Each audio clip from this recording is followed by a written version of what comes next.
बिस्मिल्लाहिर्रहमानिर्रहीम। अस्सलाम वालेकुम। Welcome to my YouTube channel novel readers hub. कैसे हैं आप सब लोग?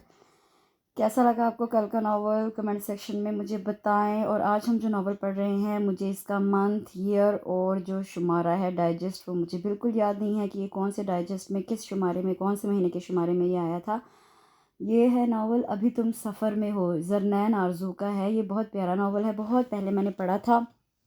मुझे भूल गया है कि इसकी बेस क्या है, थीम क्या है, तो मैंने सोचा चलिए पढ़ती हूँ, आपको भी पढ़ के सुनाती हूँ। तो चलिए स्टार्ट करते हैं। अभी तुम सफ़र में हो, ज़रनैन आरजू।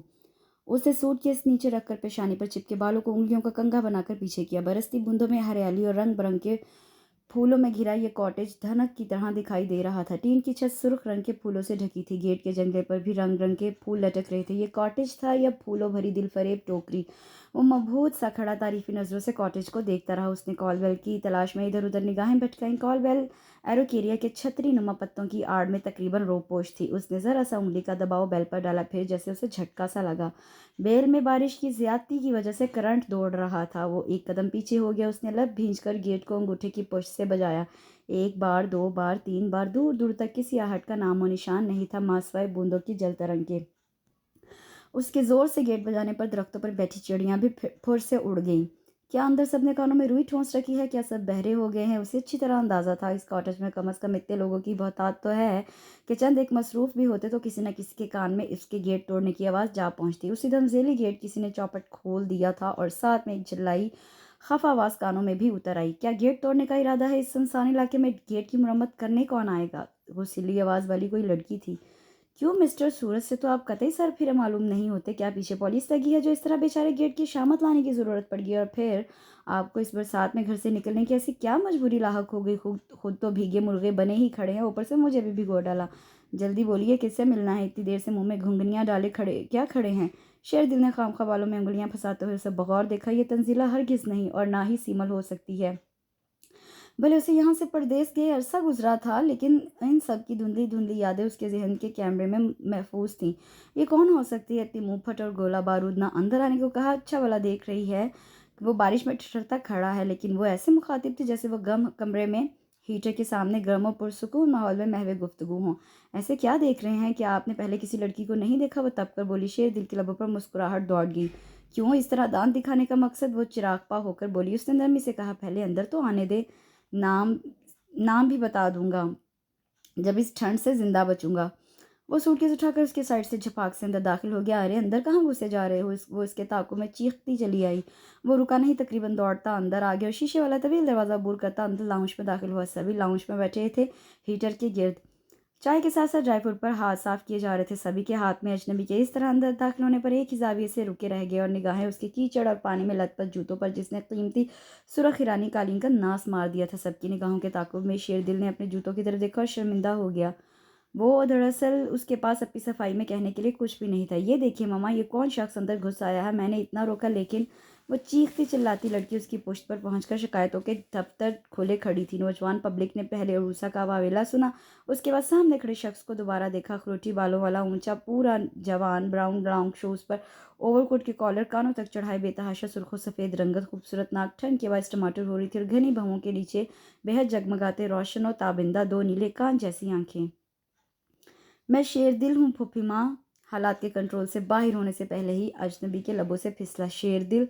मिली जुली आवाज़ें उभरी, फिर जैसे पहचान के दरीचे एक साथ वाह हुए। नौजवान पब्लिक में खलबली मच गई और रूबा ने खुले मुंह समेत इस काया पलट को देखा। अजनबी मम्मा के सामने झुका खड़ा था और मम्मा का लरसता हाथ उसके घने बालों वाले सर पर लरस रहा था। यही वो शख्स था जो आज़ाद पंछी की तरह आज़ाद फिजाओं में उड़ना चाहता था, जिसे एक जगह ज़्यादा देर तक टिक रहना पसंद नहीं था, जो यकसानियत से उकता जाता था, जैसे एक तरह का माहौल अफसुर्दा कर देता था। और एक तरह के चेहरे भी। उसकी तबीयत और उसके मिजाज का यही उतार चढ़ाव उसे नगरी नगरी भटकाए फिरता था। उसने ना बेजी के आंसू की परवाह की थी, ना अब्बा मियाँ की झुकी कमर की परवाह। वो जिस समत निकलता, घर में व्यू कार्ड और कागजों पर चंद जुमले तहरीर करके अपना फर्ज निभा देता था। बेजी ने उसकी याद में उसके परदेसी बन जाने पर रो रो कर आंखें सफ़ेद कर लीं। उनकी आंखों में मोतिया उतर आया। फिर वो गुजर गईं, लेकिन वो तब भी लौट कर ना आया और अब अचानक उसने सामने आकर सबको हैरान कर दिया। एक दिन इस तरह गायब होकर बरसों पहले भी उसने सबको वर्ता हैरत में डाल दिया था। इतने अरसे बाद लौटा है। मम्मा के लबों से भीगा भीगा जुमला फिसला। आ तो गया फूफी अम्मा, यही बहुत है। मैं जानता हूँ मुझ पर आप सबकी मोहब्बतों का कर्ज है। मैं ना अहल तो बेजी की मोहब्बतों की कदर ना कर सका, मगर मैं मजबूर था। फूफा मेरा साया मुझे अपने पीछे पीछे लगाए रहा और मैं उसके ताक़ुब में उसे पकड़ने की कोशिश में मुब्तला। अब सोचता हूँ तो एक तरह से कि यहाँ पर अफसोस होता है। वो नादिम खड़ा था। अब्बा मियाँ कहाँ है? लम्हों बाद वो अब्बा मियाँ के कमरे में उनके सामने था, लेकिन अब्बा मियाँ ने मुंह मोड़ लिया। उससे भीगी आंखों समेत उसके उनके लरसते कांपते हाथ होंठों से लगा लिए। आपका मुजरिम आपके सामने है अब्बा मियाँ, कोई तो सज़ा दीजिए, लेकिन खुदा के लिए इस तरह मुंह ना मोड़िए। मैं जानता हूँ मेरा जुर्म काबिल माफ़ी है, लेकिन यकीन कीजिए इस घर से और आप सबसे दूरी पर बहुत तड़पा हूँ मैं। शायद मेरे हाथों की लकीरों ने मुझे इतना अरसा आपसे दूर रखा। मुझे माफ़ कर दीजिए, मैं आपकी खपकी बर्दाश्त नहीं कर पाऊंगा। वो उनके कदमों में झुक गया। अब क्या बचा? तेरी माँ तेरी सूरत को तरसती दुनिया से चलेगी। अगर तू अब भी लौट कर ना आता तो शायद मैं भी। अब्बा मियाँ की आवाज़ भी भीगी हुई थी। शेरदिल ने तड़प कर उनके लबों पर हाथ रख दिया। मैं बहुत बुरा हूँ अब्बा मियाँ, पता नहीं ये सज़ा मैंने खुद अपने लिए क्यों तजवीज़ की। मेरा लाऊबालीपन, मेरी लापरवाही ने मुझे। वो बहुत कुछ कहना चाहता था, वो अपनी सारी कोताहियों का एतराफ़ कर लेना चाहता था, लेकिन अब्बा मियाँ ने उसे चुपचाप सीने से लगाकर जैसे माफ़ी का ऐलान कर दिया। सारी नौजवान पब्लिक के चेहरे मुसरत से दमक उठे। आप पहले क्यों नहीं आ गए शेरदिल भाई? क्यों इतना अरसा परदेश की खाक छाने में गुजार दी? क्या हम सब आपको पहले कभी याद नहीं आए थे? फ़खरी ने पूछा तो शेरदिल मुस्कुरा दिया। भला याद क्यों नहीं आते थे? लेकिन तब तुम सब काफ़ी छोटे थे। अब तो गौर करने पर पहचानना पड़ता है, लेकिन इस जंगली बिल्ली को मैं हज़ार गौर करने पर भी नहीं पहचान सका। कौन? सारे हवंक बन गए। वही जिसने मुझे गेट से ही भगाने का प्रोग्राम बना दिया था। पूरी हरी मिर्च थी, तीखी तेज़, मेरे तो छक्के छुड़ा दिए उसने। आप शायद उड़ीसा की बात कर रहे हैं। परवेज़ ने बिल्कुल सही अंदाज़ा लगाया। हाँ शायद वही। कहाँ है वो? आपके लिए गर्मा-गर्म चाय बना रही है। आखिर इतना झगड़ा किया है उसने, आपका नाक में दम कर दिया, उसकी वजह से आपको बारिश में भीगने से ज़ुकाम भी हो गया। तंजीला ने शेरदिल की टमाटर की तरह सुर्ख होती नाक को देखा, जिसे शेरदिल ने रुमाल से रगड़-रगड़ कर मज़ीद सुर्ख कर डाला था। अब ये उसका फ़र्ज़ है कि आपसे दोस्ती करने के लिए आपकी कुछ खिदमत करे। हाँ भई, इस वक़्त खिदमत की ज़रूरत तो है। शेरदिल ने हीटर पर हाथ सेंकते हुए नरम गरम कंबल मज़ीद अपने गिर्द लपेट लिया। आपकी आंखों से लग रहा है शायरी, जैसे आपको बुखार होगा। अंगारा हो रही हैं आपकी आंखें। सुहेल को फिक्र लाहक होगी। अरे नहीं, इतना भी मोम नहीं हूँ मैं। शेरदिल ने सामने खिड़की से बाहर निगाह डाली। आसमान पर बिखरे बादल उदास उदास लग रहे थे, किसी की तलाश में सरगर्दा या फिर किसी के आंगन में बरस जाने के लिए बेताब। टीन की ढलवानी छत से पानी की बूंदें हनूज आंसुओं की तरह वक्फे वक्फे से फिसल रही थी। टप टप टप। यार शेरदिल, तुम ये ड्राई फ्रूट ले लो, गर्म हो जाओगे। लाली ने मेवों से भरी प्लेट शेरदिल के सामने जानिब बढ़ाई। शेरदिल मशहूर होता रहा और दिल में पशेमां भी। मैं खामखा इतनी मोहब्बत करने वाले लोगों से बरसों दूर रहा। हाँ कितना अच्छा लग रहा था सब, ये सारा दोस्ताना माहौल, ये फरागत से खुशगपियाँ लगाते लोग, ये मोहब्बतों के ख़जाने लुटाते अपने संगी साथी, ये मलगजा सा गुलाबी अंधेरा, ये बूंदों की मौसीकी, ये फूलों की बास और फिज़ा में फैली खुनकी के साथ साथ दिलफरेब पुरवा, जैसे ये सब उसकी आंख पर शादां फराहां थे, जैसे हवाओं में खुशामदीद कहने वाली गुनगुनाहटें थी। उसने सोचों से निकल कर देखा। फूफी अम्मा ने उसकी पेशानी पर हाथ रखकर तशवीश से कहा, तुम्हारा माथा गर्म हो रहा है, तुम्हें नमूनिया हो जाएगा। बिस्तर में लेटकर आराम क्यों नहीं करते? आराम के लिए तो सारी ज़िंदगी पड़ी है फूफी अम्मा, पहले मैं इन सब से तो मिल लूँ। अब क्या बरसों की जुदाई का कर्ज एक ही शाम में उतारेगा? आराम कर ले बेटा। अगर बुखार हो गया तो फूफी अम्मा मुसर थी। वो उनके मोहब्बत भरे अंदाज पर हल्का फुल्का होने के साथ साथ मुस्कुरा भी दिया। कॉफ़ी का एक कप पीकर हशाश पशाश हो जाऊंगा, लेकिन वो हशाश पशाश नहीं हुआ। फूफी अम्मा का खदशा दुरुस्त निकला और आज सोने के लिए लेटा और सुबह बिस्तर से उठ न सका। उसका सारा वजूद अंगारों की तरह दहक रहा था और बुखार की हिद्दत से चेहरा सुर्ख था और नीली कांच आंखों में सुर्ख लाल ढोरों का राज। उसके बेड के गिर्द सभी की मौजूदगी उनकी मोहब्बतों की गवाह थी। वो तकिए को कोहनियों के नीचे दिए गनूदगी को परे भगाने के लिए सर झटकता रहा। मैं ठीक हूँ भई, क्या हुआ भला मुझे? फूफी अम्मा और अब्बा मियाँ यकीन कीजिए मैं खामोश लेटे रहो। अब्बा मियाँ ने घुरका, डॉक्टर आता होगा। लेकिन अब्बा मियाँ, एक तंदुरुस्त शख्स के लिए डॉक्टर की क्या ज़रूरत? मैं भला चंगा हूँ, मामूली बुखार है, झट उतर जाएगा। मगर बुखार 2 दिनों तक नहीं उतरा। डॉक्टर के कहने के मुताबिक बारिश में भीगने से ठंड ने अपना खूब असर दिखाया था। उसे बिस्तर से उतरने की इजाज़त नहीं थी। उसकी ड्यूटी के लिए कोई ना कोई उसके बेड के साथ वाली कुर्सी पर विराजमान रहता। वो आंखें मूंदे उकताया सा पड़ा रहता। उस नमूनिया ने उसे अच्छी मुसीबत डाल दी थी। ज़मीन पर पाँव रखने से भी गए। फूफी अम्मा अभी अभी उसके करीब से उठकर गई थी। मौका अच्छा था। वो एक जस्ट लगाकर झट बेड से नीचे उतरा और एक हाथ से पेशानी पर झूलती लटों को पीछे हटाता बालकनी में आ गया। फिजा में मध्यम सा सुरमई गुबार फैला हुआ था और छोटे से फूलों से अटे लॉन में खुशबुओं का तलिस्म हवेदा था। वो रेलिंग पर झुका बाहर के मौसम और लॉन की खुशनुमाई से खासा महजूज हो रहा था। तभी जैसे वो बड़े ज़ोर से चौंका। वहाँ कोई था, वहाँ संथे की बाड़ के करीब सुर्ख सुर्ख गुलाब के के कज में जिसकी पुश्त उसकी जानिब थी, उसकी पुश्त पर वो लंबे बाल फैले हुए थे, ऐसे खूबसूरत रेशमी बाल। यकीनन स्याह बादलों ने उसकी जुल्फ़ों का रंग चुराया था। वो मुतजस्सिस हो गया लंबे बालों वाली लड़की का चेहरा देखने के लिए, लेकिन लड़की का चेहरा दूसरी जानिब था। वो शायद गुलाब की लंबी लंबी शाखें काट कर गुलदस्ता बना रही थी। शेरदिल ने गर्दन घुमाकर बेड की साइड वाली टेबल की जानिब देखा। वहाँ बलोरी गुलदान में गुलाब मुरझा गए थे। इन 2 दिनों में जब भी उसने सुबह आंख खोली, उसने अपने सराहने तरोताज़ा मुस्कुराते गुलाबों वाली शाखें पाई थी। यकीनन वो लंबे बालों वाली लड़की ये फ़र्ज़ अदा करती होगी। वो है कौन? इतने लंबे बाल ना तंजीला के थे, ना सीमल के, और ना ही तेज़ो तरार और रूसा के। सुर्ख कपड़ों में वो खुद भी दहकता हुआ गुलाब लग रही थी। तभी उसकी पुष्ट पर सीमल की आवाज़ गूंजी, अरे शहरी, आप बिस्तर से क्यों निकल आए? आपको ठंड लग जाएगी, और आप वहाँ बैल्कनी में क्या कर रहे हैं? कुदरत की सन्नाई पर मुतहय्यर हो रहा हूँ। हर तरफ फूलों की भरमार है। उसकी बेतहाशा झिलमिलाहटों वाली आंखों में सुर्ख कपड़ों वाली लड़की का अक्स समा गया। क्या मैं सबसे मिल चुका हूँ सीमल? वो खोज लगाना चाहता था। बिल्कुल, सभी से आपकी मुलाकात हो चुकी है। क्यों, क्या किसी अजनबी चेहरे को देख लिया? हाँ, चेहरा तो नहीं देखा, अलबत्ता पुश्त पर बिखरे बालों में दिल। वो बड़ा गलत बोलने जा रहा था। शेरदिल ने जबान दांतों तले दबा ली और फिर बात बदल दी। वो कौन है जो गुलाब के कुंज में खड़ी है? कौन? सिमल बैल्कनी में आ गई। वो वहाँ। शेरदिल ने गर्दन घुमाकर फूलों के कंज की जानिब देखा। वो वहाँ नहीं थी। पता नहीं कहाँ रूपोश हो गई। बिल्कुल, अभी तो वही थी। उसे लगा जैसे उसके चले जाने से गुलाबों की रंगत मद्धम हो गई थी। आप किसकी बात करें शेरदिल? वही जिसके बहुत लंबे बाल थे, सुर्ख लिबास वाली वो दुबली सी। वो सोच सोच कर बता रहा था। चेहरा नहीं देख सका, लेकिन वो शायद और कुछ भी बता रहा था, लेकिन सीमल के लिए नाकाबिले बर्दाश्त हो गया। इन नीली कांच आंखों में आने वाली चमक ने जैसे कोई राज अफशा कर दिया। वो यकीनन परी का पूछ रहा था। उसके बाल घटाओं जैसे थे। तुमने जवाब नहीं दिया सीमल। वो कौन है? पता नहीं। शेरदिल इसके कोरे जवाब पर हैरान रह गया। क्या मतलब? तुम एक ही घर में रहते हो, उसे नहीं जानती? गैर जरूरी और फजूल लोगों के बारे में जानने का मुझे शौक नहीं। मामा ने तरस खाकर उसे रख लिया था। उसकी माँ मामा की दूर की रिश्तेदार है। मामा ने उसे घर में जगह दे दी है, लेकिन उन्हें क्या मालूम था कि वो कचरे को अपने आईने जैसे घर में जगह दे रही हैं। यानी शेरदिल को जैसे धचका सा लगा। टीवी पर काम करती है, हजारों मर्दों से दोस्ती है, काम के बहाने रात देर तक घर से बाहर रहती है। अभी देख लीजिएगा अपनी आंखों से कैसे बंद समझ कर निकलेगी। हर रोज़ नया गाड़ी वाला उसे लेने आता है। और सीमल की जुबान जहर उगल रही थी। जब वो इतनी बुरी है तो फूफा अम्मा ने खामखा का खड़ा क्यों डाल रखा है? इस घर में और भी जवान लड़कियां हैं। अगर उसकी देखा देखी में वो भी उस रास्ते पर चल निकली तो मैं खुद बात करूंगा फूफी अम्मा से। भला भला ये क्या तुक है? इसी चेयर पर झूलते हुए शेरदिल ने जुमला सुनाया दिया। आपके लिए चाय लाऊं? वो मुस्तैदी से पूछती थी। नहीं, मैं अब सोऊंगा। पता नहीं सारे वजूद में कहाँ से एक बेपनासी थकन उतर आई थी। वो बिस्तर पर लेटा आंखें मुदे पड़ा रहा। क्या पागलपन है शेरदिल? तुम इतने गए गुजरे तो नहीं जो एक फूल सी लड़की के लिए इस तरह अपना सुकून तबाह कर लो। दरवाजे पर जरा सी हाउ टू से तिरछी निगाहों से दरवाजे की जानिब देखा। कोई दबे पाँव अंदर दाखिल हुआ था। शेरदिल ने पहचानने में जरा देर ना लगाई। ये वही है फूलों की कंच वाली। उसने उसके सुरख लिबास से अंदाजा लगा लिया था, और उसके रेशमी बेतहाशा लंबे बालों से जिसमें वो पूरी तरह छुप गई थी।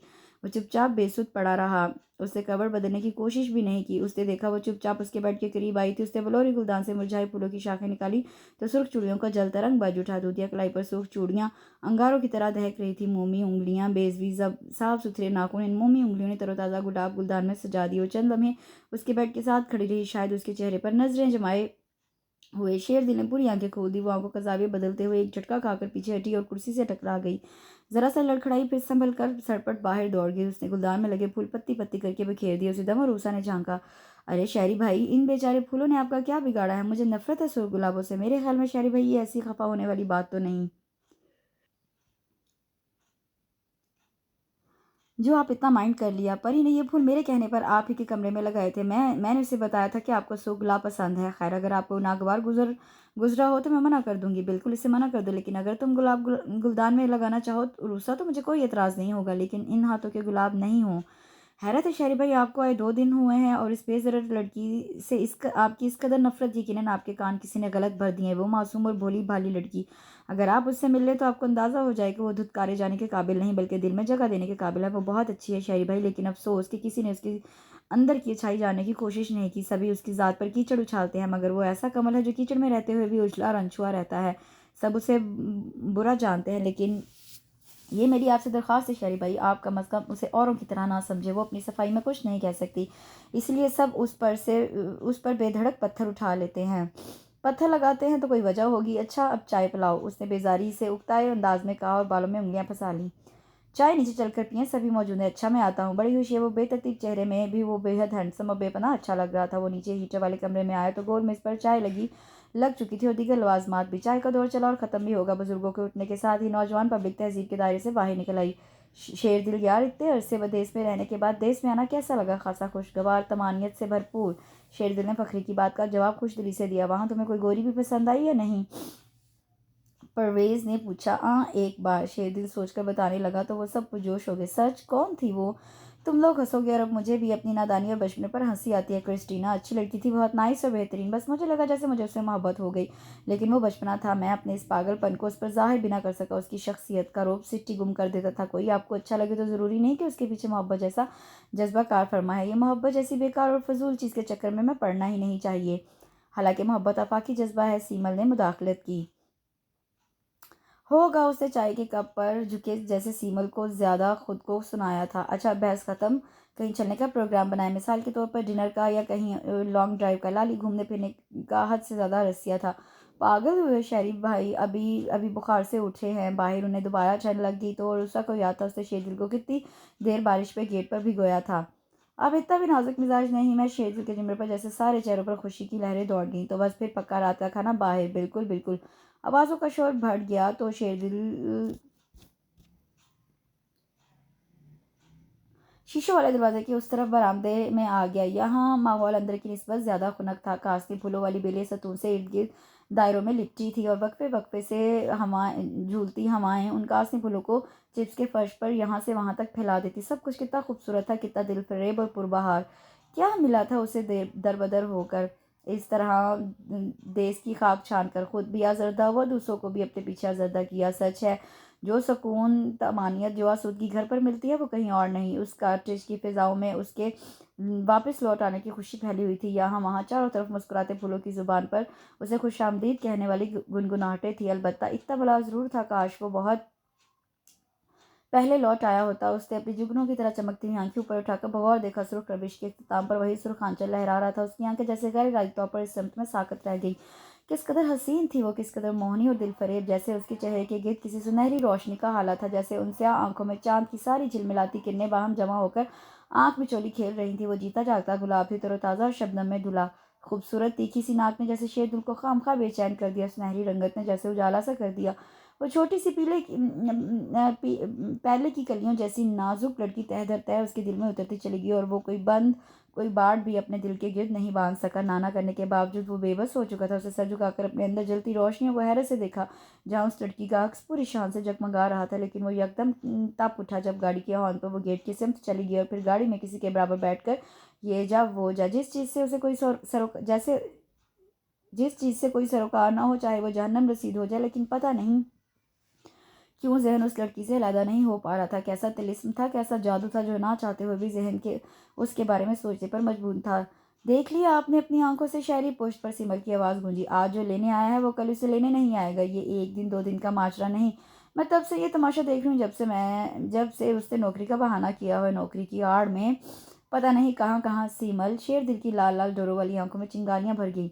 मैं आज ही पुप्पी माँ से बात करूंगा। वो अंदर की जानिब लंबे लंबे डग भरता गायब हो गया। वो पुप्पी माँ के कमरे में था। पुप्पी माँ ने एक नज़र उसके तपे तपे चेहरे पर डाली। क्या बात है शेरदिल बेटा, खैरियत? वो कौन है पुप्पी माँ जिसे आपने इस घर के माहौल को आलूदा करने के लिए रख छोड़ा है? क्या आपकी आंखें तब खुलेंगी जब इस खानदान की इज्जत मिट्टी में मिल जाएगी? शेरदिल का चेहरा लाल हो रहा था, लहजा संजीदा। वो उन सलाइयाँ एक तरफ रखकर उसे देखने लगी। किसकी बात कर रहे हो बेटा? उसकी जिसे हर रोज़ कोई नया शख्स लेने आता है। ऐसा नहीं है बेटा जैसा तुमने समझा है। परी पर मुझे एतमाद है, वो कभी कोई गलत कदम नहीं उठाएगी। मैंने कभी परी से नहीं कहा कि वो मुलाजमत करे। जैसी सिमल और तंजीला मेरे लिए है वैसे ही वो, लेकिन वो खुददार है, बहुत ज़्यादा बाहिम्मत। उससे सच पाने के लिए ठिकानों तो कबूल कर लिया, लेकिन वो अपना और अपनी माँ का बोझ खुद उठाना चाहती है। ओफो, लगता है आपकी आंखों पर पट्टी बंधी है। शेरदिल ने झिंझलाकर सर थाम लिया। आपकी आंखें तब खुलेंगी जब कोई ऊंच नीच हो चुकी होगी। आप बस इन माँ बेटी को निकाल कर बाहर करें।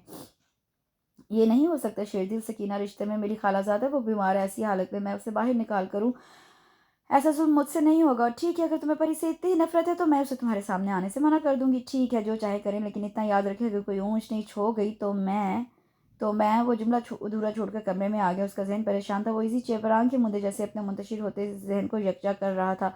तभी लाली ने अंदर झाँकते हुए पूछा, डिनर का प्रोग्राम पक्का है ना? शेरदिल ने बाजू आंखों पर से हटाया। हाँ, तो फिर तैयार हो जाए। तकरीबन सभी तैयार हैं।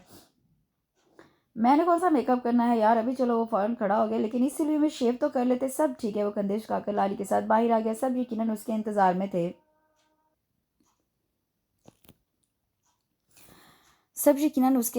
थे। शेरदिल ने दो चार लंबे लंबे सांस भरकर फिजा में फैली महक को अंदर फेफड़ों में उतारा। यहाँ अंदर की निस्बत कम घुटन थी और माहौल में कदरे खून की भी। पोश की दीवारों पर चढ़ी बेलों में सफ़ेद सफ़ेद फूल खिले थे।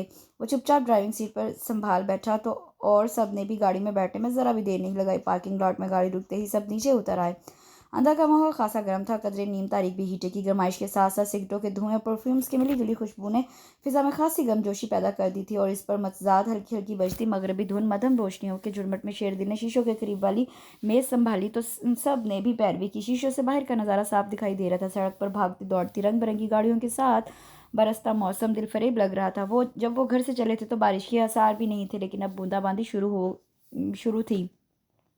सावन की रुत की यही मौज मस्ती होती है। पल दो पल बारिश रुकी और फिर पल दो पल बाद बारिश शुरू। शीशों पर फिसलती बूंदों पर से नजरें हटाकर शेरदिल ने देखा वेटर ऑर्डर सर्व कर चुका था। खुशगपियों के दौरान शिकम पूरी हो रही थी। तभी बिल्कुल अचानक गैर इरादे तौर पर शेरदिल की नजरें दूसरी सिमत वाली टेबल पर जा ठहरी और जैसे उसके असाब को झटका लगा। वहाँ वही थी, सुर्ख कपड़ों वाली। वो आंखें चपक चपक कर हैरत ज़दा सा रह गया। वो शायद वही आदमी था जो उसे घर से लेने आया था। तो ये थी उसकी जॉब। फूफी माँ कहती हैं इसका किरदार मजबूत है। क्या मजबूत किरदार की लड़कियां यूं आज़ादी से गैर मर्दों के साथ डिनर कर लेती हैं? शेरदिल ने उसे खूंखार नजरों से घूरा। वो मुस्कुरा रही थी और इसकी मुस्कुराहट ने उसकी सुनहरी रंगत की दिलफरेबी को बढ़ा दिया था। वो अपनी घनी बोझल पलके उठाती तो गोया कायनात साकत हो जाती। उसकी स्याह आंखें सितारों की तरह चमक रही थी। वो उसकी आंखों को, उसके होंठों को, उसके सारे चेहरे को हंसता हुआ देखता रहा। पता नहीं वो शख्स उसके कानों में से कौन सा अमृत टपका रहा था। क्या हुआ शेरदिल, खा क्यों नहीं रहे? फखरी ने उसे चौंका दिया। ऐसा है कि मैं चलता हूँ, तुम लोग बाद में आ जाना। शेरदिल को वहां रुकना एक पल भी गवारा नहीं था। क्यों क्यों क्या हुआ? तकरीबन सभी के मुंह हैरत से वाह हो गए। मेरा यहाँ दम घुट रहा है, तुम लोग एंजॉय करो। अच्छा, तो बिल ना देने के ख्याल से भाग रहे हो? परवेज बोला, बिल पेशगी अदा करके जाऊंगा और गाड़ी भी छोड़े जा रहा हूँ। फिर वो सबके रोकने पर भी नहीं रुका। माहौल एकदम ही बदमज़ा हो गया और इससे ज़्यादा शेरदिल का हलक कड़वा। वो टैक्सी से घर लौट आया कि उसने कितनी ही देर खुद को रविश पे यहाँ से वहाँ टहलते थका डाला। उसकी गैरत, उसकी हमीद पर कुछ देर पहले के मंजर ने जैसे ताजियाना मारा था। बेशक वो उसके ख़ानदान का खून नहीं थी, लेकिन फिर भी वो यहाँ रह रही थी और उसका कोई गलत कदम उस खानदान की इज्जत के लिए आजमाइश साबित हो सकता था। वो ठिठक कर रुक गया। बाहर गाड़ी रुकी थी और साथ में उसके कदमों की चाप भी। उस आदमी के हंसने की आवाज़ उस तक बखूबी पहुंच चुकी थी। जलाल की एक लहर शेरदिल के अंदर से उमड़ आई और आंखों में चिंगारियां भर गईं। वो गेट से अंदर आ गई और उसकी तरफ ध्यान दिए बगैर उसके करीब से गुजरने लगी तो वो एकदम ही सामने आ गया। बेहद सुर्खों सफ़ेद चेहरे पर गजब के आसार थे और नीली जगमगाहटों वाली आंखों में की गहराई में कहर की बिजलियां। उसके सामने वो बिल्कुल नन्ही सी बच्ची लग रही थी। वो सहमी हुई उसके बिल्कुल सामने खड़ी थी और शेरदिल मुसलसल छेदती नज़रों से उसे घूरे जा रहा था। कहाँ से आ रही हो? वो जहरीले अंदाज में पूछ रहा था। उसकी गोसीली आवाज़ ने परी को हवास पाख्ता कर दिया। सुना नहीं मैं क्या बकवास कर रहा हूँ? कहाँ से अपनी बात का कोई रिस्पांस ना पाकर शेरदिल मजीद तप गया। कैसी ढीठ लड़की थी और कितनी डर थी। तुम क्या समझती हो तुम्हारी खामोशी तुम्हारे करतूतों पर पर्दा डाल देगी? तुम्हारी बेहयाई का पोल खुल चुका है। नौकरी के बहाने गैर मर्दों के साथ गुलछड़े उड़ाती फिरती हो। कान खोल कर सुन लो, अगर यहाँ रहना है तो अपनी इन हरकतों से बाज आना होगा। वो अंगारा औरत और परी का रंग फक उसके लब धीमे से लरस कर साकित हो गए। अलबत्ता उसकी खूबसूरत आंखों की झिलमिलाहट शेरदिल से पोशीदा न रह सकी। मैं खासा कदामत पसंद हूँ बीबी, और चादर और चारदीवारी का कायल भी, लेकिन अगर तुम्हें मेरी शराइत मानने में दुश्वारी हो रही तो तुम बेशक अपना बोरिया बिस्तर यहाँ से गोल कर सकती हो। इस घर से बाहर चाहे कुछ भी करती फिरना। लेकिन वो अंदर भागती हुई जालियों के दरवाजे के पीछे गायब होगी। शेरदिल ने रऊनत और नफरत से हुंकारा भरा। उसे अपनी बदतहजीबी पर ज़रा भी मलाल नहीं था। इस तरह की लड़कियां इसी काबिल होती हैं। वो हरगिज़ खामोश तमाशाई बनकर नहीं रह सकता। और फिर उसे काहे का रंज? उससे कोई गलत बात नहीं की थी। उसने इस बदकिरदार लड़की को आईना दिखाया था और शरीफाना तौर पर तरीके इख्तियार करने की तनबीह की थी। सारी बत्तियां रोशन थी। टीवी लाउंज पे सोफे पर धंसा हुआ मैगजीन के सफ़े उलट पलट रहा था। अपनी अंदर की भड़ास निकाल कर वो खासा हल्का फुल्का हो गया था। उसने नज़ीरा को खाना लाने को कहा। तुम भी उन सब के साथ खाने पर गए थे? पुप्पी अम्मा ने पूछा। जी। तो फिर वापस क्यों आ गए? मुझे तो घर के खाने से अजनबी रहा हूँ पुप्पी माँ। अब तो अगली सारी ज़िंदगी मैं भी सैर नहीं होऊंगा। उसने मुस्कुराते हुए बात संभाली। मैं वारी मेरा बच्चा, मैंने तेरी पसंद का सालन बनाया था। पुप्पी माँ बड़ी मोहब्बत से उसे अपने सामने खाना खिलाती रही और नम आंखों समेत ऐसे कीमती वक्त और ऐसी अनमोल शफ़क़तों के ज़िया पर अफ़सोस करता रहा। अब मैं सारी ज़िंदगी इन कदमों से दूर नहीं जाऊँगा फूफी माँ, और मैं जाने भी नहीं दूँगी। शादी करवा दूँगी तुम्हारी। अभी नहीं फूफी माँ, क्यों इतना अरसा यूँ ही फिर लिए? अब भी इनकार? अगर कोई लड़की निगाह में है तो बताओ, वरना मैं अपनी पसंद से कर दूँ तुम्हारा ब्याह। पसंद आपकी होगी फूफी माँ, लेकिन अभी चंद दिन मैं इत्मीनान से गुजारना चाहता हूँ। फूफी माँ उसकी सादतमंदी पर निहाल होगी। वो फारिग बैठा था जब सारी नौजवान पब्लिक लौट आई। सभी उसके इस तरह चले आने पर खफा थे, और खसूसन सीमल। ये भी कोई बात है, प्रोग्राम बनाया और ऐसे बदमज़ा करके चले आए। सीमल धब से उसके सामने वाले सोफे पर बैठ गई। हम बात नहीं करेंगे आपसे शायरी भाई, उर्सा को भी ताव चढ़ा। आपके यूं चले आने पर खाक मज़ा आया, और उस तरह माहौल तबाह करना था तो फिर हामी क्यों भरी थी साथ चलने की? वैसे हुआ क्या था? क्या किसी बिच्छू ने डंक मार दिया था जो अचानक गायब हो गए? फ़खरी ने इस्तफसार किया। सभी अपने तौर पर खफगी ज़ाहिर कर रहे थे और शेरदिल मुस्कुराए जा रहा था। हाँ, बड़े अच्छे लग रहे हो ना इस तरह मुस्कुराते, लाली ने चिढ़ कर कहा। अच्छा बाबा, कान पकड़ता हूँ। शेरदिल ने कान पकड़ने की बजाय नाक पकड़ी। सबके लबों पर ना चाहते हुए भी मुस्कुराहटें दौड़ दौड़ गईं। अब जुर्माना भरें, तंजीला ने कहा। कैसा जुर्माना? मैं सज़ा के लिए तैयार हूँ। शेरदिल ने हथियार फेंक दिया। आपकी सज़ा यही है, आप इस वक्त अपने हाथों से हम सबको चाय बनाकर पिलाएं।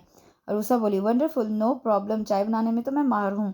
वेस्ट में रहकर खासा सुगड़ हो गया हूँ, और ये मेरा दावा है, ऐसी चाय तुम लोगों ने सारी ज़िंदगी नहीं पी होगी। वो मुस्कुराता कंदुचकाता सज़ा की तामील में बावर्ची खाने में चला आया, लेकिन बावर्ची खाने के दरवाजे में एक कदम अंदर रखते ही झटका खाकर रुक गया। उस लड़की से उसका सामना गैर मुतवक्का था। वो भी यकीनन चाय बना रही थी। उसकी पुश्त दरवाजे की तरफ थी। वो कदमों की आहट पर उस तरफ उस घूमी थी, और फिर शेर दिल पर निगाह पड़ते ही उसके अंदर का सारा खून मुंजमद हो गया, और चेहरा सफ़ेद पड़ और सफ़ेद पड़ गए। वो हौले हौले लरजने लगी। परी का सारा वजूद झटकों की जद में था। उसके हाथ पैर फूल रहे थे। पता नहीं वो अब क्या कह दे। तुम, वो रौनक से बोला, तुम यहाँ क्या करिए? मैंने तुमसे कहा था मुझे अपनी सूरत मत दिखाना, और मेरी तनबीही याद है ना तुम्हें? अपनी सारी फजूल हरकतें तक करना होंगी। वो उसकी बात पर मुतलिक ध्यान दिए बगैर साइड से होकर गुजरने लगी तो शेरदिल सुलग गया। वो बकवास कर रहा था जो वो उसकी किसी सख्त बात का असर नहीं दे रही थी। कम अज़ कम मुंह से कुछ तो फूटती। वो गुर्राया। मेरी बात का जवाब दो, फिर क्या सोचा है तुमने? अगर घर से बाहर कदम निकाला तो देखा वो हाथ धोकर उसके पीछे पड़ गया था। तभी रूसा ने अंदर झांक कर कहा, अरे परी, तुम यहाँ हो? मैं तुम्हें सारे घर में ढूंढती आई हूँ। और शहरी भाई, आप तो चाय बनाने आए थे। ओ आई सी। रूसा ने होंठ सिकोड़े। तो परी आपकी चाय बनाने में मदद करी है। वाकई परी चाय बहुत अच्छी बनाती है। वो माहौल की नज़ाकत को भांपे बिना अपनी ही बोली जा रही थी। शेरदिल ने उसे घुरका। खामोश हो जाओ रूसा। शेरदिल के तेवर खतरनाक थे। अब हम मियाँ ने अक्सर आपका जिक्र किया था शहरी भाई, लेकिन उन्होंने कभी ये नहीं बताया था कि आप इतने गौसीले हैं। अच्छा ये बताएं, आपने परी का चांद चांदनी लॉन वाला कमर्शियल देखा है? कितना खूबसूरत है। और इससे पहले हनी लोशन वाले कमर्शियल में परी कितनी खूबसूरत आई है। सच शहरी भाई, मेरा भी दिल चाहता है मैं भी कमर्शियल्स में काम करूँ। बको मत, शरीफ लड़कियां इस फील्ड की तरफ नहीं जाती। परी भी तो गई है। मैंने शरीफ लड़कियों के मुतालिक कहा है, उससे तैश के आलम में कहा। और उसा ने शेरदिल के सख्त अल्फाज पर कुन अखियों से परी की तरफ देखा, जिसका चेहरा जब्त की कोशिश में सुर्ख हो रहा था, और जिसकी घनेरी बोझल पलकों के किनारे कितने ही सितारे आन टिके थे। शहरी भाई, ये ज्यादती है आपकी। आप परी के मुतालिक ऐसी बात नहीं कह सकते। मुझे सबक पढ़ाने की ज़रूरत नहीं। वह नफरत से परी को देखता निकल गया, और परी दोनों हाथों में चेहरा छुपाकर रो दी। इतनी तजलील, इतनी जिल्लत, वो ऐसे घिनौने इल्ज़ाम सुनने से पहले मर क्यों नहीं गई? वो अम्मा के कदमों में आकर गिर पड़ी। क्या हुआ? अम्मा का दिल धक से रह गया। परी और आंसू, वो बड़े मजबूत असाब की मालिक थी। वो कभी भी किसी बड़ी से बड़ी बात पर भी दिल नहीं छोड़ती थी। उसने हर किस्म के जलते थपेड़ों का बड़ी हिम्मत से सामना किया था। तो फिर अब ऐसी क्या बात हो गई? परी, मेरी चंदा, क्या हो गया? इस तरह क्यों रो रही हो? किसी ने कुछ कहा? वो अम्मा के घुटनों पर सर रखे आंसू बहाए गई। क्या रूसा से झगड़ा हुआ, या जीनत ने कुछ कह दिया? लेकिन जीनत तुझे क्या कह सकती है? वो अगर हमें यहाँ सर छुपाने को जगह ना देती तो हम माँ बेटी पता नहीं कहाँ दर बदर फिरती। उसने मेरा मान नहीं तोड़ा। हम उसके कर्जदार हैं बेटा। उसके एहसानों के बोझ तले दबे। अगर जीनत ने कभी तुझे से कुछ कह भी दिया तो हंस कर सह लेना। उसे मेरी तरह अपनी माँ की समझो। बोल बच्ची, क्या जीनत ने कुछ कहा? तू बोलती क्यों नहीं? लेकिन वो बोलेगी भी तो क्या? तू बता ही क्या सकती है? बेशक खुदा सब्र करने वालों के साथ है। अम्मा का हाथ कितनी देर तक उसका सर थपकता रहा। तभी रूसा आ पहुंची। मैं परी से माफ़ी मांगने आई हूँ आंटी। रूसा शर्मिंदा थी। वजह, दरअसल सारी गलती मेरी ही है। मैं ये शहरी भाई के सामने बकबक कर रही थी, जिसकी वजह से वो नाहक परी पर गर्म हो बैठे। मैंने सिर्फ इतना ही कहा था कि मैं भी कमर्शियल्स में काम करना चाहती हूँ, लेकिन मुझे क्या इल्म था वो इस मामले में इस हद दर्जा सख्त है। बहरहाल उनके सख्त जुमलों पर मैं माफ़ी मांगती हूँ। वो परी के कंधे पर हाथ रखते हुए बोली, परी सुन रही हो ना? परी ने आंसू से तरह अपना चेहरा ऊपर उठाया। कितनी शिकायतें, कितने शिकवे, और कितना कर्ब था उसके नैन कटोरों में। रूसा का दिल कुरला कर रह गया।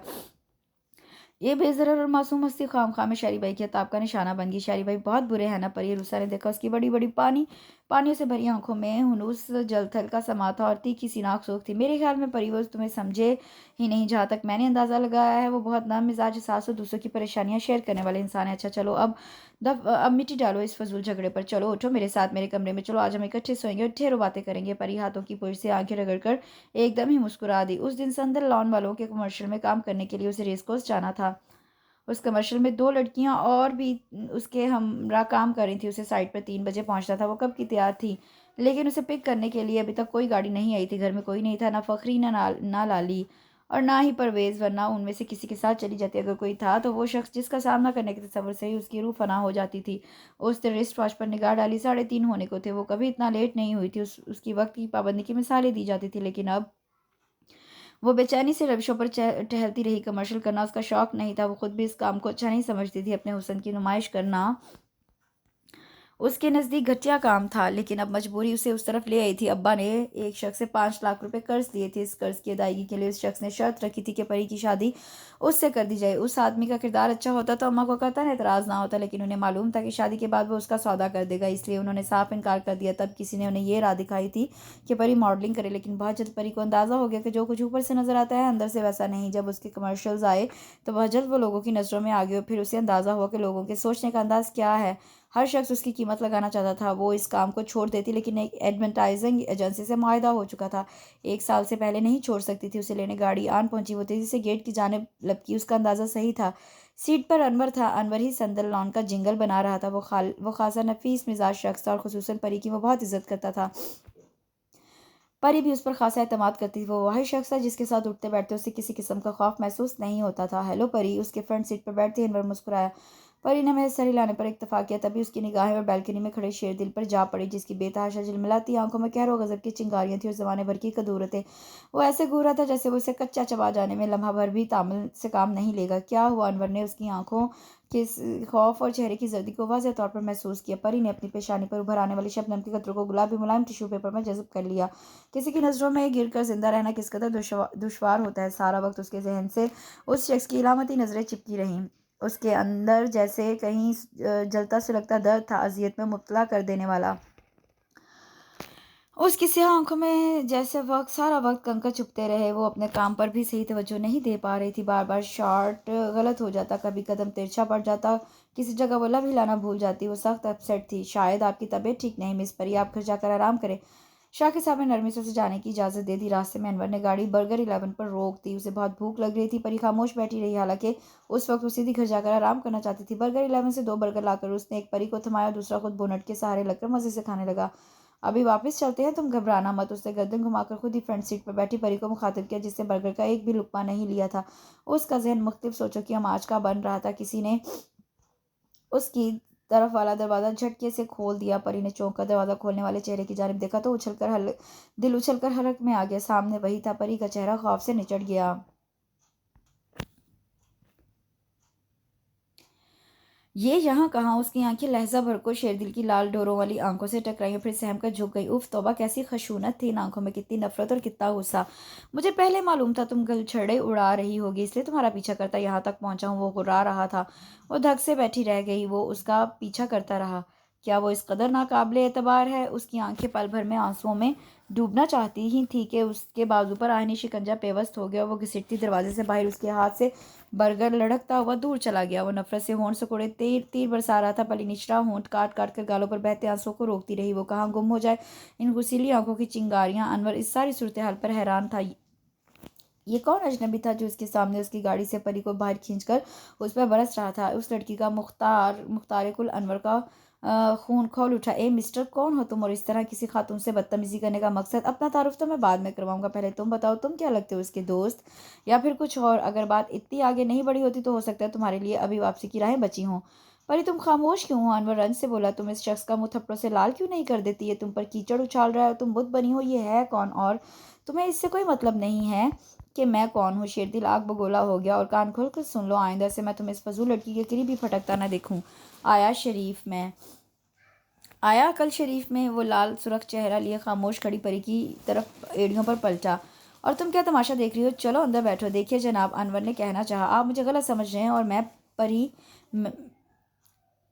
शेरदिल उसकी कोई तावील कोई बहाना सुनने के लिए नहीं रुका। उससे परी को फ्रंट डोर खोलकर सीट पर धकेला और गाड़ी उड़ाते ये जा वो जा। वो सहमी दुबकी दरवाजे के साथ चिपकी रही, आंसू लुढ़क लुढ़क कर गालों पर एक तवातर से बहते रहे। उस शख्स की जबान को बंद करने पर उसका इख्तियार नहीं था, लेकिन अपने आंसू पर तो इख्तियार था। जलथल बरसात ने तूफान मचा रखा था, उसका सारा वजूद हिचकियों से लरज रहा था। मोती टूट टूट कर बिखर रहे थे। खबरदार, जो अब एक आंसू भी निकाला, इन आंसू का मुझ पर कोई असर नहीं होगा। उसकी गुर्राहट उसका खून खुश कर गई। परी के होंठ लर्जे। पत्थर घर आकर शेरदिल ने वो तूफान उठाया कि खुदा की पनाह, शुक्र है घर में कोई नहीं था। सवाए उरूसा के शीशों के दरवाजे से उरूसा ने इस मंजर को हैरत ज़दा होकर देखा। आप गलती पर हैं शहरी भाई, आप एक गलत बात को बुनियाद बनाकर परी से ज्यादती कर रहे हैं। वो बार बार मुठ्ठियां भींच रहा था। तुमने वो नहीं देखा उरूसा जो मैंने अपनी आंखों से देखा है। मैं आंखों से वो मंजर नहीं झुठला सकता। जरूरी नहीं हर दिखाई देने वाली बात सच हो। वो इस वक्त किसी बहस के मूड में नहीं था, इसलिए तेज तेज कदमों से सारी सीढ़ियां फलांग ऊपर चला गया। शेर दिल के जाने के बाद उर्सा परी की तरफ मुड़ी। वो रो रो कर बेहाल हो रही थी। जर्द चेहरा और बिखरे बाल, उसकी चोटी खुल गई थी और बालों की स्याह घटाओं में वो पूरी की पूरी छुपी चुपचाप आंसू बहाए जा रही थी। वो रात बड़ी तवील थी, कांटे नहीं कट रही थी। वो अपने लंबे लंबे बाल बिखराए अपने कमरे की खिड़की से नाक चिपकाए अपने पसंदीदा नशिस्त पर बैठी थी। बाहर चांद की पहली किरणें दरख्तों के पत्तों पर कांप रही थी। सुबह रवि से बहती हवाओं में खुनकी के साथ साथ सरगोशियां भी थी। शायद हवा की लहरें उसे थपक थपक कर बाहिम्मत रहने का हौसला दे रही थी। सब कुछ कितना दिलफरेब था। आसमान पर मुस्कुराता चांद, आंखें वाकिए झिलमिलाते सितारे, फिजाओं में फूलों की बास, इक्का दुक्का बादलों की उड़ती सवारी। लेकिन कुछ भी उसके लिए नहीं था, ना चांद, ना चांदनी और ना गुलाबों की महक। यही उसका नसीब था, सारी उम्र खुशियों को तरसती फना हो जाए।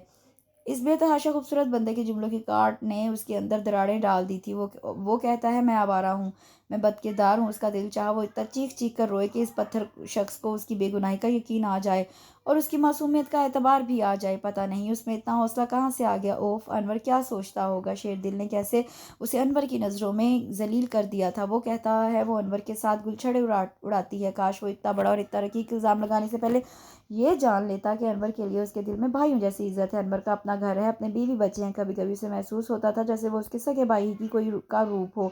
वो किसी मुशफिक बुजुर्ग की तरह उसका ख्याल रखता था। उसे कोई होश नहीं था रात कितनी बीत चुकी। वो अजरदा अजरदा सी नम आंखों वाली परी शायद खुद को समझाने में नाकाम ठहरी थी कि जीस्त इतनी सहल नहीं जितनी ये बज़ाहिर मालूम होती है। उसकी आंख रात के आखिरी पहर में लगी थी और सुबह जल्द खुल भी गई। उसके सूजे सूजे पपोटों और सुर्ख आंखों को रुसा कितनी देर बगौर देखती रही।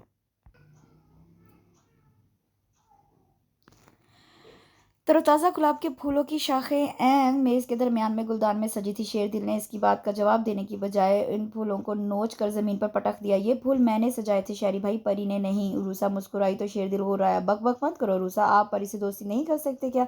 ये रूसा क्या पूछ रही थी। परी की रूह फना हो गई और शेरदिल आग बगोला, चली जाओ यहाँ से फौरन। और रूसा, ठीक है, तो गोया आप सिर्फ परी की कमती चाहते हैं। रूसा शेरदिल का गुस्सा खातिर में नहीं ला रही थी। शट अप, सोच कर बोला करो। उसका उसका सारा खुशगवार मुड़गारत हो गया। क्यों लाती हो तुम इस घटिया लड़की को मेरे सामने। कान खोलकर सुन लो लड़की। वो सामने बैठी परी से मुखातिब हुआ। मैं तुम्हारे दाम में फंसने वाला नहीं। तुम्हारी अदाओं से वो लोग घायल हो सकते हैं जिन्हें तुम्हारे करतूतों का इल्म ना हो, और तुम्हें मुझसे बेहतर भला कौन जानता है। मैं दूसरों से मुख्तलिफ हूँ, इसलिए मुझ पर जाल फेंकने की कोशिश मत करना, वरना होलिया बिगाड़ दूंगा। वो जलाल में कह रहा था। परी के लिए वहां रुकना दोभर हो गया। वो जाने को उठी। कुछ मुंह से फूटोगी नहीं, अंदर ही अंदर गालियां देने से बेहतर है तुम मुझे बरमला बुरा भला कह लो। मैं हरगिज माइंड नहीं करूंगा। और चोर तो मेरे ख्याल में ज्यादा वावेला मचाते हैं। और वो बाहर भाग गई। रूसा बरस पड़ी। आप भी हद करते शरीफ भाई, इतनी मुश्किलों से मैं इसे नाश्ते के लिए लाई थी और आपने उसे छलनी कर डाला। आज बता ही दीजिए कौन सी दुश्मनी है आपकी उससे। आखिर इतने जालिम और बेहस क्यों हैं आप, जो आपको को किसी की तकलीफ का कोई एहसास ही नहीं। वो अपनी सफाई में कुछ कह भी नहीं सकती, और फिर वो दुखी लड़की जिसकी शख्सियत में कुदरत ने ही कमी और महरूमी रख दिया, आप मजीद क्यों उसे अजियत देते हैं। मैं हक की बात करता हूँ हमेशा। शेरदिल को जरा भी मलाल नहीं था। क्या यही हक बात है कि एक बेजुबान को जहरीले अल्फाज के निश्तरों से मार डाला जाए। वो बोल नहीं सकती थी। तकदीर ने उसे कुव्वत गोयाई से महरूम रखा और बजाय उसके कि आपको उस से हमदर्दी हो, आप उसकी दिलजोई करें। जितना कीचड़ आपने उस पर उछाला, अगर वो बोल सकती तो कब की आपकी तबीयत साफ कर चुकी होती। रूसा पता नहीं जोश में क्या क्या कह रही थी, शेरदिल के कान कुछ नहीं सुन पा रहे थे। उसका जहन तो एक लफ्ज़े पर ही एक नुक्ते पर ही मुंजमद हो गया था। वो कुव्वत गोयाई से महरूम है। वो इस हकीकत से इतने दिनों बेखबर रहा। नहीं नहीं, ऐसा नहीं हो सकता। वो लड़की बोलने की कुव्वत से महरूम नहीं हो सकती। वो कामनी सी, गुलाबी रंग और बड़ी बड़ी खूब मासूम आंखों वाली लड़की, ये उससे पहले क्यों नहीं समझ लिया। वो इसकी सारी सख्त बातों के जवाब में चुप रहती है तो उसके पीछे कोई वजह होगी, वरना कोई इस दुनिया में ऐसा है जिसकी गर्दन पर तलवार रख दी जाए और वो चीखे चिल्लाए नहीं। शेरदिल की हालत अजीब सी हो रही थी। चलो माना वो बोल नहीं सकती, इस महरूमी की बिना पर वो काबिल हमदर्दी हो सकती थी, लेकिन उसकी आवारगी, उसने खुद अपनी आंखों से उसके करतूत देखे थे। वो आंखों देखी को भला कैसे झुटला देता। वो अपना तजिया नहीं कर पा रहा था उस लड़की की महरूमी पर। एक तरफ उसका दिल कुड़ा था, लेकिन दूसरी तरफ उसका दिल हनूज उससे मुतनफ़र था। वो ऐसी लड़की को हरगिज़ माफ़ नहीं कर सकता था जिसका किरदार कमज़ोर हो। वो वहाँ से उठ गया। वो इसी चेयर पर झूलता मुसलसल अपसेट था। उसने साइड टेबल पर पड़े बलोरी गुलदान को देखा। वहाँ वो लड़की दोबारा गुलाब सजाने नहीं आई थी। गुलदान वीरान था। वो आंखें मुदे पड़ा रहा। तभी उसे अपने कंधे पर किसी हाथ का दबाव महसूस हुआ। उसने देखा सीमल थी खुशबुओं से बसी और रंगों में लिपटी। यूं अकेले अकेले क्यों बैठे हो? ऐसे ही परेशान लग रहे हैं। कोई खास बात नहीं तो? नाश्ता कर लिया आपने? हाँ, लेकिन तुम एक कप चाय ला दो। वो हुक्म की तामील में बाहर निकल गई। जब वो चाय का कप लेकर लौटी तो शेरदिल को हनूज सोचों में गुम पाया। चाय गर्मा गर्म वो कप शेरदिल के हाथ में थमाकर बिल्कुल उसके सामने बैठ गई। तभी शेरदिल ने पूछा, मुझे यहाँ आए कितना अरसा हो गया सीमल? तकरीबन महीने से ऊपर। फिर भी तुम सब ने मुझे इस बात से बेखबर रखा कि परी बोल नहीं सकती। सीमल का मुंह बन गया। इसमें बताने वाली कौन सी ज़रूरी बात थी? जब उसकी महरूमी का उसकी ज़ात पर कोई असर नहीं, तो फिर आप या फिर हम सब क्यों उसका असर लें? आपने उसके अंदाज, उसके सच से कोई अंदाज़ा नहीं लगाया कि वो इस महरूमी पर दुखी है। आप पता नहीं क्या सोचकर उसके लिए एहसास हो रहे हैं, जबकि उसे अपने गूंगेपन पर कोई मलाल नहीं। और मलाल हो भी क्यों? दूसरों को अपनी तरफ माइल करने और खुद पर लट्टू करने के लिए तो आंखों से काम लिया जाता है, और आंखें उसकी खासी कातिलाना है। तभी तो हर मर्द उसकी तरफ मकनातीस की तरह खींचा चला आता है। तो क्या आप भी? क्या मैं इतना घटिया नजर आता हूँ?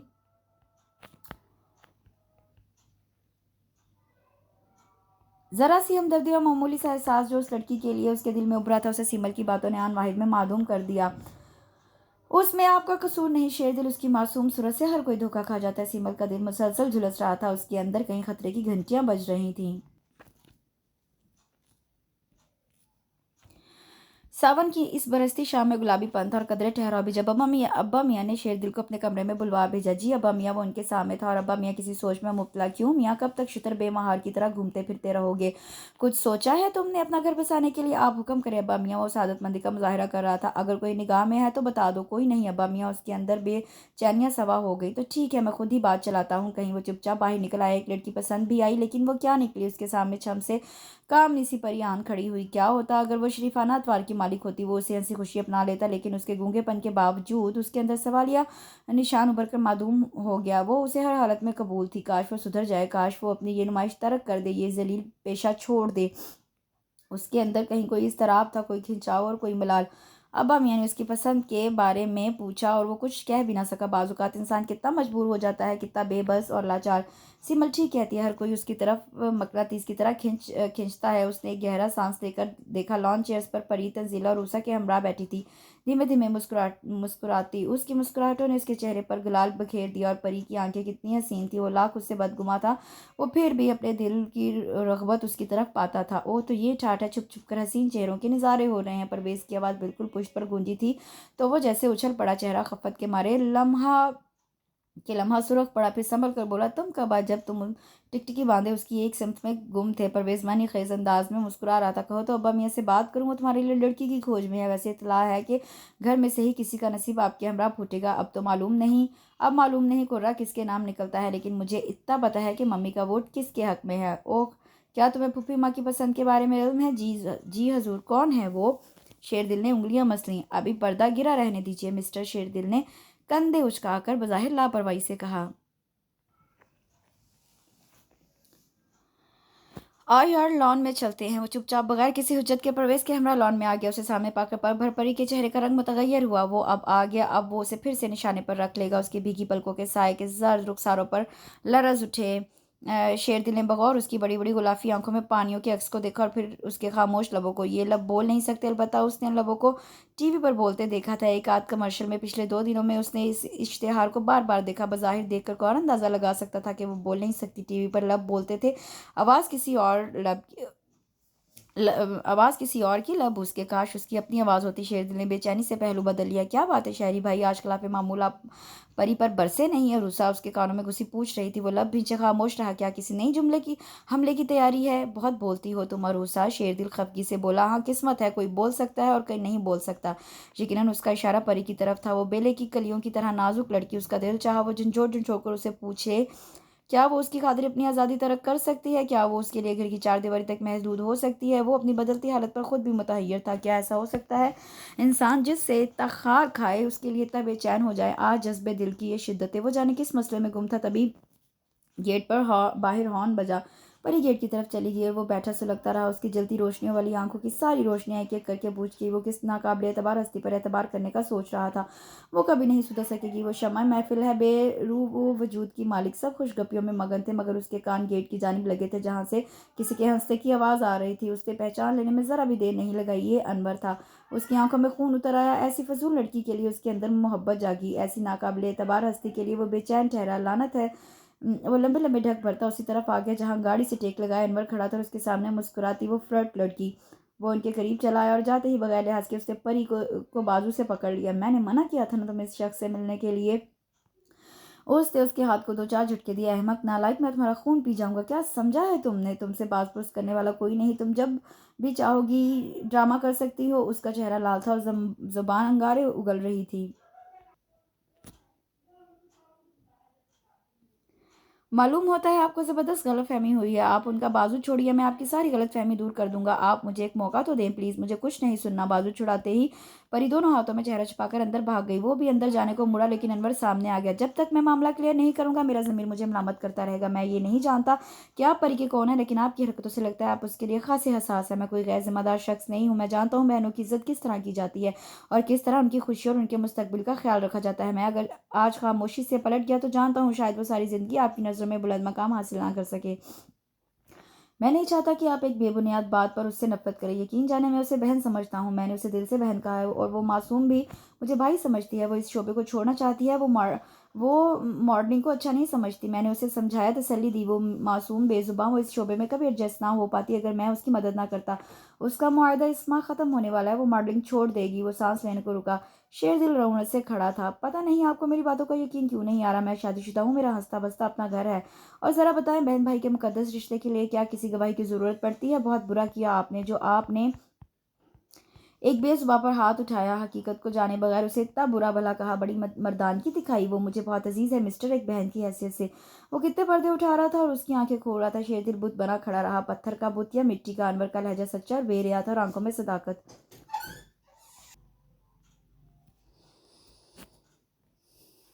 तो वो गलतफ़हमी की बुनियाद पर उस कामनी-सी स्याह आँखों वाली लड़की पर अपनी नफ़रतों की इंतहा करता रहा। उसने उसे समझने की कोशिश भी नहीं की और कितना कुछ गलत बोल गया। वो तो शायद उससे माफ़ी माँगने के काबिल भी नहीं रहा। उसने एक गहरा और थका-थका साँस लिया। वो इतना कमज़ोर कब से हो गया? उसे अगर उसके मुतल्लिक़ गलतफ़हमी थी तो पहले उसे उसकी तस्दीक करना चाहिए थी। वो बेज़ुबान तो अपनी सफ़ाई में कुछ कह भी नहीं सकती थी, उसे कुछ बता भी नहीं सकती थी। ये सब सिमल की कारस्तानी है। उसने ही उसके कान भरे थे। हालाँकि सब ने उस मासूम की मासूमियत की गवाही दी थी, फूफी अम्मा ने और ऊषा ने और सब ने, लेकिन वो वही कानों का कच्चा सिमल की बातों का एतबार किए बैठा था और अपनी आँखों का भी। सच है, बाज़-औक़ात आँखों देखी बात सही नहीं होती। वो अपनी गुज़श्ता बातों पर शर्मिंदा था। उसकी बेतहाशा रोशनियों वाली झिलमिलाती आँखों में मलाल के गहरे रंग थे। इस रोए ज़मीन पर शायद उससे ज़्यादा किसी का गुनाह शदीद ना हो। उसकी कनपटियाँ सुलग रही थी। क्या परी उसे माफ़ कर देगी? उसका दिल जैसे किसी गहरे पाताल में जा गिरा। वो छोटी-सी कमज़ोर लड़की, उसने जाकर भी देखा देखा भी नहीं कि वो किस हाल में किस हाल में है। अनवर के जाने के बाद वो सीधा अपने कमरे में आ गया। उसे सबसे पहले उसके सामने जाकर माफ़ी माँगनी चाहिए थी। वो पागल लड़की यकीनन रो-रो कर अपना बुरा हाल कर लेगी। अगर उसने अब भी माफ़ी ना माँगी तो शायद पछतावा रह जाए।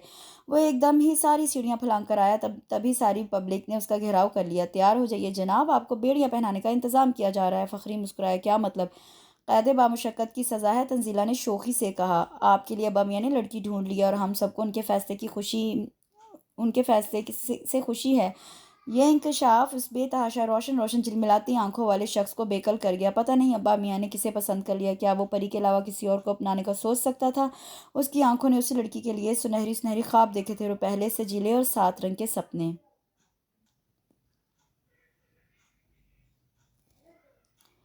पूछेंगे नहीं कि वो कौन है? अरूसा बोली। मुझे नहीं पूछना, वो कड़वे अंदाज में बोला तो परवेज उसकी कमर पर धप रसीद करते हुए बोला कहा, क्यों मियाँ, अंदर लड्डू फूट रहे हैं और ऊपर से ऐसी बनावट। खैर, अगर तुम्हें इस रिश्ते से कोई दिलचस्पी नहीं तो मैं अब्बा मियाँ से कह दूंगा कि वो परी का ख्याल दिल से निकाल कर तुम्हारे लिए कोई और लड़की देखें।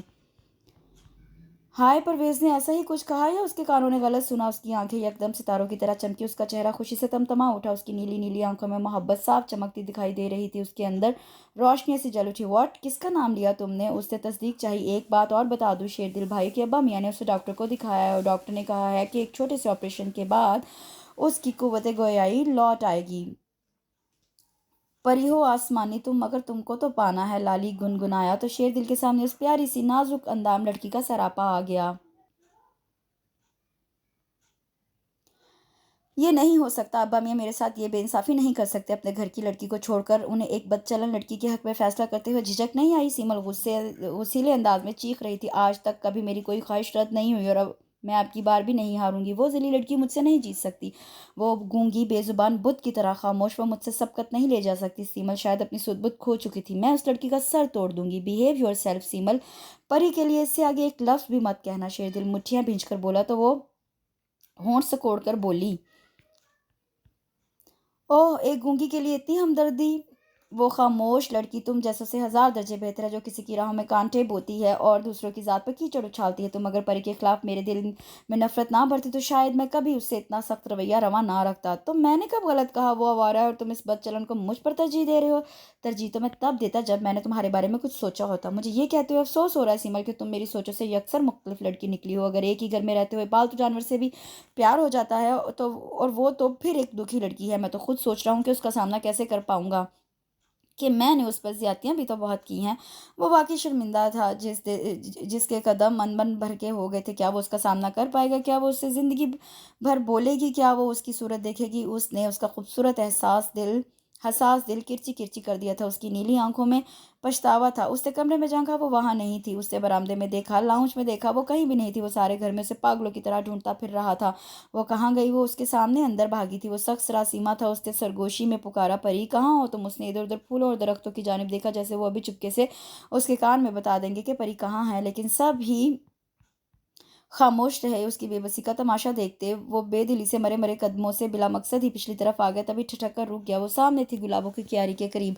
उसकी आंखें रो रो कर सूज चुकी थी और चेहरा बेहद लाल लाल। सूजी आंखों वाली लड़की पर उसे टूट कर प्यार आ गया। वो एकदम ही उसके सामने जा खड़ा हुआ। परी, उससे धीमे से पुकारा। परी का चेहरा मुतगैर हो गया। उसके चेहरे पर करप छाने लगा और आंखें पानी से लबलब हो गईं। क्या अब भी उसके पास इसे जख्म देने को कुछ बचा है? आंसू टूट टूट कर बिखरते रहे। शेर दिल का दिल चाहा वो इस प्यारी सी लड़की का चेहरा हाथों में थाम कर पूछ ले, यार क्या तुम मुझे माफ कर सकोगी? और शायद वो सारी खफगी भुलाकर हंस पड़े। वो उसके सामने दो जानू हो गया। परी, उसने मुलायमत से पुकारने पर परी की खूबसूरत आंखों में हैरत के दिए जल उठे। ये शख्स और ऐसा नर्म अंदाज, वो भी उस जैसी आवारा लड़की के लिए। वो धुआंधार रो रही थी। जो चाहे मुझे सजा दे लो परी, लेकिन खुदा के लिए एक बार मुझे माफ कर दो। मैंने तुम पर नाहक ज्यादती की और बिना सोचे समझे तुम पर कीचड़ उछाला। असल में यहाँ आते ही तुम्हारे बारे में मुझे कुछ गलत बता दिया गया था। उसने सीमल का नाम जाहिर नहीं किया। और कुछ हालात ऐसे हो गए थे कि मैं बेकाबू होता चला गया, लेकिन अनवर ने मेरी आंखें खोल दी। प्लीज परी, मेरी तरफ से अपना दिल साफ कर लो। परी ने चेहरा दूसरी तरफ फेर लिया। वो और इस शख्स को माफ कर दे जिसने उसकी बारहा तौहीन की थी। उसका दिल जलाया था और अब माफ़ी मांग रहा था। वो तो किसी तरह सुलह पर आमादा नहीं लग रही थी। वो उसे ये भी नहीं कह सकती थी, प्लीज़ मुझे तनहा छोड़ दे वरना मैं पागल हो जाऊंगी। अलबत्ता सर मसगान टिके सितारे टूट कर गोद में आन पड़े। परी, वो उसके लिए बेहद करीब था। इतना के लहजे की तपश को वो महसूस कर सकती थी। वो वहाँ से परी के लिए वहाँ रुकना दूभर हो गया। वो जाने को उठी। मैं ऐसे नहीं जाने दूंगा। मैं जानता हूँ मेरा जुर्म नाकाबिले माफ़ी है, लेकिन गलतियाँ तो इंसानों से ही होती हैं। और सुबह का भूला अगर शाम को घर लौट आए तो उसे खुश आमदेद कहना चाहिए। हंसते मुस्कुराते हुए यूं मुंह बसूरना नहीं चाहिए। परी ने निगाह उठाकर सीधा उसकी बेतहाशा जुगनू वाली आंखों में देखा, जहाँ सच्चाइयाँ ही सच्चाइयाँ उसके लिए चाह तो कटाटे मारता समंदर था। वो सारे माहौल पर छा चुका था। बहुत बुरा हुआ, इतना सताया, और अब वो दोनों हाथ मुंह पर रखकर फूट फूट कर रो दी। शेर दिल ने हाथ जोड़ दिए, प्लीज़ गुस्सा थूक दो, नहीं तो मेरी खुशियाँ तुम्हारे बिना अधूरी रहेंगी। और तुम उठ अगर इस तरह गई तो उठाकर सबके सामने ले जाऊंगा। और खुद ही बुजुर्ग कहेंगे कि कितना बेशर्म है ये दूल्हा, शादी से पहले ही अपने दूल्हे कि कितनी बेशर्म है ये लड़की, शादी से पहले ही अपनी दूल्हा के साथ उसने जुमला शरारत से अधूरा छोड़ दिया। परिहारा से मुंह खोले से देख रही थी। अगर नहीं यकीन आ रहा तो चलकर तस्दीक कर लो, तस्दीक तो यही हो सकती है। ज़रा उन मुस्कुराते गुलाबों को देख लो, उनका गुलाल मेरे जज्बों की सच्चाइयों की गवाही देगा। और मैडम ज़रा मेरी आंखों में देखिए, ताकि मैं भी आपकी आंखों से आपके अंदर का हाल जान सकूं। वो कुछ ऐसे अंदाज में बोला था कि परी मुस्कुरा उठी, और उसे मुस्कुराते देख कर शेरदिल शांत हो गया। Thanks a lot. उसकी झिलमिलाती जगमगाती आंखों में एकदम ही बेपनाह रोशनियां उमड़ आईं। अब जीज खुशगवार हो जाएगी। और जीज तो तभी से खुशगवार होने लगी थी जब तुमने चुपके से मेरे कमरे में गुलाब सजाने आई थी। हजूर के तीरी नज़र को तो तभी से असीर हो गया। हाँ, परी ने उसे ऐसे देखा जैसे कह रही हो क्यों बना रहे हैं। बना बिल्कुल नहीं रहा, इन गुलाबों से गवाही ले लो, हम तो जनाब के लिए तभी से बेचैन हो गए थे। उसने गुलाबों के कुंज की जानिब इशारा किया कि तुम्हारे लिए इस दिल ने बहुत कुछ सहा है। परी ने आसूदा होकर आंखें मूंद दी। गुलाब की खुशबुओं ने उसकी सांसों में उतरकर गवाही दे दी कि ये बेतहाशा हसीन नीली नीली आंखों वाला बंदा अपने जज्बों में एकदम खरा है, एकदम बेरिया। बेशुमार गुलाब आंखें झपक झपक कर इन दोनों के मुद्हर मिलन पर सरशार थे, और ऊपर हवाओं में भी शोखियाँ और गुनगुनाहटें थीं। इसके साथ इस खूबसूरत सी बहुत ही प्यारी सी स्टोरी का इख्तिताम होता है। इसके साथ ही जिन लोगों ने अभी तक मेरे चैनल को लाइक शेयर सब्सक्राइब नहीं किया, वो ज़रूर लाइक शेयर करें और सब्सक्राइब भी करें। कल इंशाल्लाह एक नए नावल के साथ हाजिर होंगी। कमेंट में मुझे बताइएगा कि आपको ये नावल कैसा लगा। कल तक के लिए इजाज़त दीजिए। अल्लाह हाफिज़।